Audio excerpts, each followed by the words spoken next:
আপনারা জানেন যে আইএসএফ এর একমাত্র বিধায়ক তথা ভাঙড়ের বিধায়ক নওশাদ সিদ্দিকী সে গতকাল নবান্ন গিয়ে তৃণমূল কংগ্রেসের সুপ্রিমো তথা মমতা বন্দ্যোপাধ্যায় রাজ্যের মুখ্যমন্ত্রীর সঙ্গে দেখা করেছেন এবং রাজ্যের মুখ্যমন্ত্রীর সঙ্গে প্রায় 15 থেকে 20 মিনিট তিনি কথা বলেছেন। তাহলে কোন কথা বলেছেন?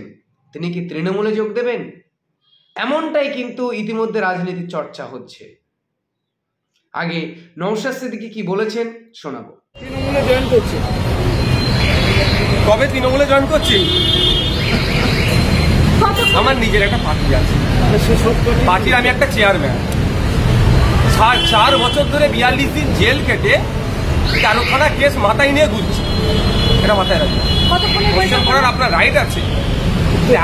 এমন কোশ্চেন করে ফেলবেন না পাবলিক, আপনার অন্য সাংবাদিক না হিসাবে। কতক্ষণের বৈঠক? 15 মিনিট হবে। ইফতার আমার সাথে পানির বোতল থাকে, কথা হয়নি। কারণ আমাকে যখন পৌঁছাবার টাইম দিয়েছিল 5:30টার দিকে, আমি অনেক আগেই চলে এসেছিলাম। তবে আমার মোটামুটি যেগুলো বিষয়গুলো ছিল সেগুলি আমি উত্থাপন। শুনলেন তো, নবান্ন তৃণমূল কংগ্রেসের সুপ্রিমোর সঙ্গে দেখা করলেন বিধায়ক নওশাদ সিদ্দিকী তথা এ রাজ্যের মুখ্যমন্ত্রী মমতা বন্দ্যোপাধ্যায়ের সঙ্গে। এবং অনেকেই অনুমান করছিলেন যে এই বিধায়ক নওশাদ সিদ্দিকীকে হতে পারে যে মমতা ব্যানার্জির যে ডাক বা নওশাদ সিদ্দিকী যে নিজে থেকে মুখ্যমন্ত্রীর সঙ্গে দেখা করতে গেলেন, তাহলে কি তিনি আগামী দিনের তৃণমূলে যেতে চলেছেন? আগামী দিন তার তৃণমূল কংগ্রেসের তিনি বিধায়ক, নাকি তৃণমূল কংগ্রেসের মন্ত্রিত্ব নেবে বলে সেই পথে হাঁটছেন? যে পথে হেঁটেছিল সিদ্দিকুল্লাহ চৌধুরী, যে পথে হেঁটেছিল অনেকেই যারা একটা সময় নিজেরা বিরোধী দল করেছেন, কেউ নির্দল করেছেন, কিন্তু পরবর্তীতে তৃণমূল কংগ্রেসে যোগ দিয়েছেন। আবারও নওশাদ সিদ্দিকীকে নিয়ে কিন্তু জোর জল্পনা যেমন তুঙ্গে ছিল, তেমনি তার অবসান যেন কালকে ঘটে গেল। যে বিধায়ক নওশাদ সিদ্দিকী তিনি ঠিক 5টার সময়তে মুখ্যমন্ত্রীর সঙ্গে তিনি দেখা করেছেন এবং মুখ্যমন্ত্রীর সঙ্গে কি কথা হয়েছে এখনো পর্যন্ত অপরিষ্কার। বিধায়ক নওশাদ সিদ্দিকী এ ব্যাপারে কি বলছেন আগে আপনাদেরকে শোনাবো। তারপরে সিএম ম্যাডাম বিধানসভার মধ্যে বলেছিলেন যে বিধায়কদের উদ্দেশ্যে যে শাসক আর বিরোধী হোক সবাইকে বলেছিলেন যে যেন গঠনমূলক কাজগুলো হয়। আমি গঠনমূলক কাজের জন্য ওখানে দিয়েছি, যেমন লং লাইফের জন্য সেই ধরনের কাজ আমি দিয়েছি। সেটা আমি দেখলাম আমাকে আসতে হবে, ওই জন্যই আমি ছুটে এসেছি। কথা শুনেছি, আমাকে আশ্বস্ত করেছে যে আমি তোমার যে ল্যাডের টাকা আমাকে বলেছে, আপনার যে ল্যাডের টাকা আছে যেটা নিয়মের মধ্যে থাকলে সেটা হবে, কোনো ডিস্টার্ব হবে না, আমাকে আশ্বস্ত করেছে।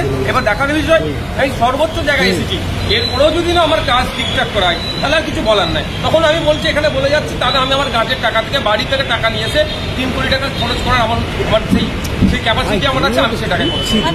আপনারা কিন্তু অনেকে অনুমান করছেন যে বিধায়ক নওশাদ সিদ্দিকী কথা বলেছেন, কিন্তু অনুমান করে নিয়েছেন, অনেক টিভি চ্যানেল বা মিডিয়াতে খবর পেয়েছেন যে বিধায়ক নওশাদ সিদ্দিকী তৃণমূলে যোগ দিচ্ছেন, কিন্তু সেটা প্রমাণ হয়ে গেল যে ভুল।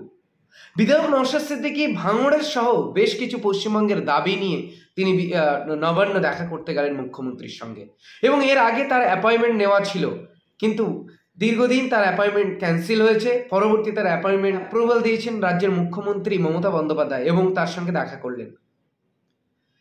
এই নওশাদ সিদ্দিকী তিনি কিন্তু গতকাল দাবি করেছেন, আপনারা দেখেছেন যে তিনি দাবি করেছেন যে তিনি যখন জেলে ছিলেন 42 দিন, সেই 42 দিন জেলে থাকার দরুন তাকেও কিন্তু তৃণমূলের অফার দেওয়া হয়েছিল, তৃণমূলের যাওয়ার অফার দেওয়া হয়েছিল, কিন্তু তখনই সেই নওশাদ সিদ্দিকী সেটাকেই কিন্তু অপোজ করে দিয়েছিলেন, তিনি আর যাননি।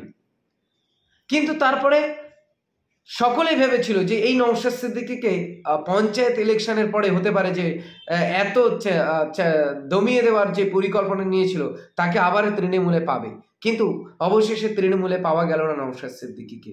আগামী 26শে বিধানসভা রয়েছে।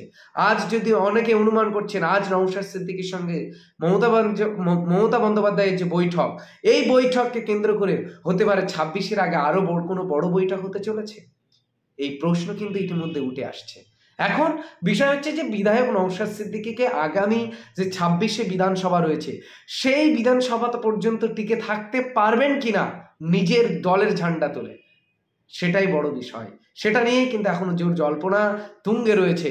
কারণ দেখা যাবে বাংলার জনগণ তথা ভাঙড়ের মানুষ তারা দেখবে যে বিধায়ক নওশাদ সিদ্দিকী আসলেই তিনি তার দল নিয়ে 26-এ লড়বেন, নাকি মমতা বন্দ্যোপাধ্যায়ের ছাতার তলায় গিয়ে লড়বেন?